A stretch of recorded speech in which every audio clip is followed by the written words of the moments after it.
नमस्कार दोस्तों, आज मैं अपने संझौली प्रखंड के बाजितपुर गाँव में आया हूँ और बहुत ही खुशी की बात है कि आज हमारे प्रखंड की बेटी कृतिका पूरे प्रखंड में टॉपर की है। संकाय साइंस था और सबसे पहले मैं इनको बधाई देना चाहूँगा कि हमारे प्रखंड के साथ साथ अपने गाँव और इस जिले का भी नाम रोशन इन्होंने किया है। क्योंकि प्रखंड क्षेत्र में इन्होंने 444 अंक ला करके प्रथम स्थान प्राप्त किया है हमारे प्रखंड में। और इनसे जानेंगे कि इनके सफलता का राज क्या है। सबसे पहले आपको हमारे न्यूज़ स्वागत है और मैं सबसे पहला सवाल आपसे ये पूछना चाहता हूँ कि क्या आपने इस पढ़ाई का प्रारंभिक शिक्षा आपने कहाँ से किया? उसके बाद माध्यमिक शिक्षा आपने कब और कहाँ से किया? Sanjhauli project girls school. तो माध्यमिक करने के बाद में जैसे वहाँ पर भी इंटर था, लेकिन आपने चुना जगजीत सिंह कॉलेज को। तो क्या ऑनलाइन से मतलब कि आपके पहले मन में था कि नहीं हम उसी कॉलेज में जाए? पहले से ही मतलब था सर, होता है ना कि अच्छा निकालने के बाद लगता है कि अच्छा कॉलेज मिल जाए तो अच्छा लगता है। तो आपने जगजीत सिंह को चुना और अपने जो आपका संकाय था साइंस, वो आपने कहाँ से इसकी पूरी पढ़ाई की? विक्रमगंज से। विक्रमगंज से आपने इसकी ट्यूशन की है। तो जो आपकी सफलता है उसका पूरा श्रेय आप किसको देना चाहते हैं? मम्मी पापा और अपने टीचर्स को। टीचर्स को। सबसे पहला सवाल यहाँ पर यह आता है कि आपका मैट्रिक का भी मैंने अंक प्रमाण पत्र देखा है और उसमें भी आपका बेहतर अंक आया हुआ है। तो उसमें भी कहीं ना कहीं आपने प्रखंड का नाम रोशन किया था और आपने इंटर में भी किया। तो ये सब प्रेरणा आपको कहाँ से मिलता है? घर पे मम्मी पापा भी बोलते हैं कि अच्छे से बेटा पढ़ाई करो, सफल हो जाओगी, और टीचर लोग भी क्लास लेते थे तो उसमें भी बताते थे। क्या सेल्फ स्टडी में आपको घर से मदद मिलता था क्या?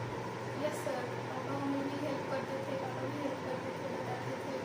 तो ट्यूशन जाने आने में आपको इस सफलता को हासिल करने में क्या क्या कठिनाइयों का सामना करना पड़ा?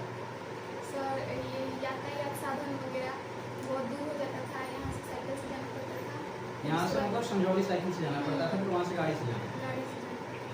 तो कभी कभी कुछ ऐसी घटनाओं को आप बताएंगे जहाँ पर आपको लग रहा होगा कि नहीं अब साइंस छोड़ देना चाहिए या नहीं पढ़ना चाहिए, ऐसे कुछ हुआ है क्या? नो सर, ऐसा नहीं हुआ है। क्या पढ़ाई में किसी चीज़ को लेकर कभी बाधा आया? No sir. यानी सारी बाधाओं को आपके माता पिता दूर करते हैं यस।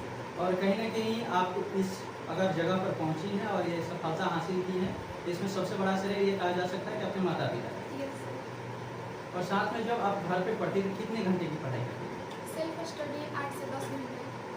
8 से 10 घंटे आप घर पे पढ़ाई करते थे। ट्यूशन आपका कितने घंटे का रहा था? 4 घंटे। 4 घंटे का रहा था। जैसे कि हमारे प्रखंड में और भी बच्चियाँ हैं जो कि इंटर का परीक्षा दी हैं, लेकिन उनका कहीं ना कहीं उतना अंक नहीं है।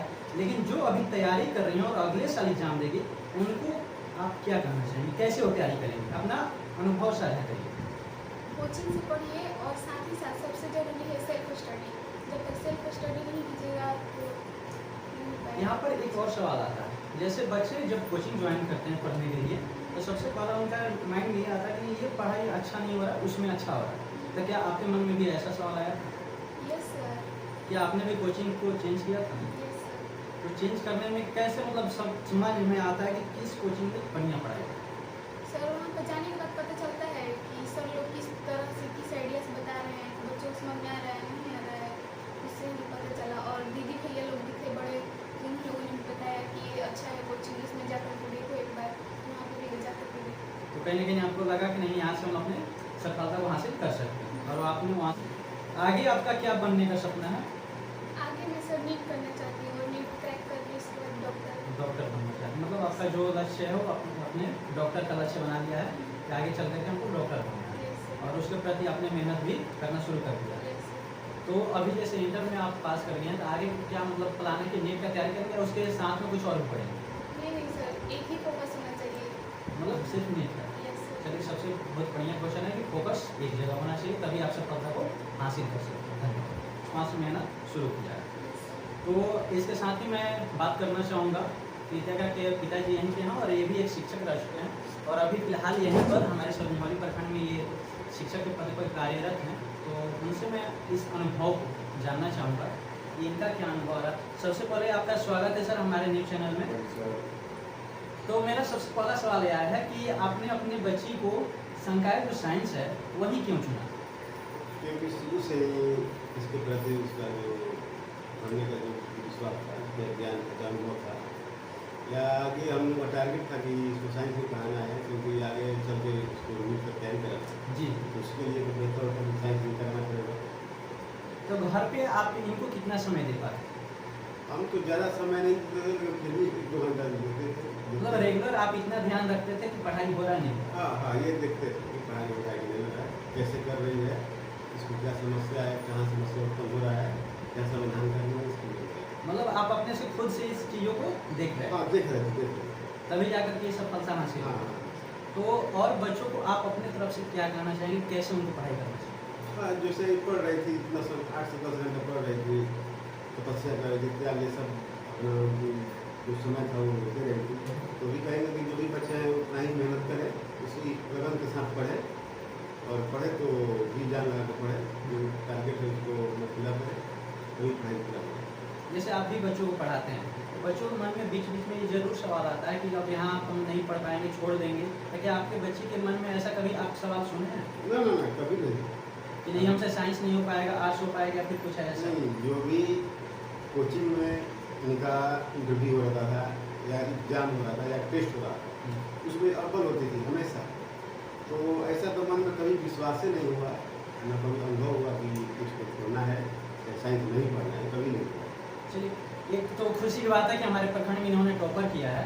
तो इसको लेकर के क्या आपको कुछ ऐसा लग रहा है कि और बच्चों को उनके प्रति मतलब कुछ प्रेरणा दे सकते हैं?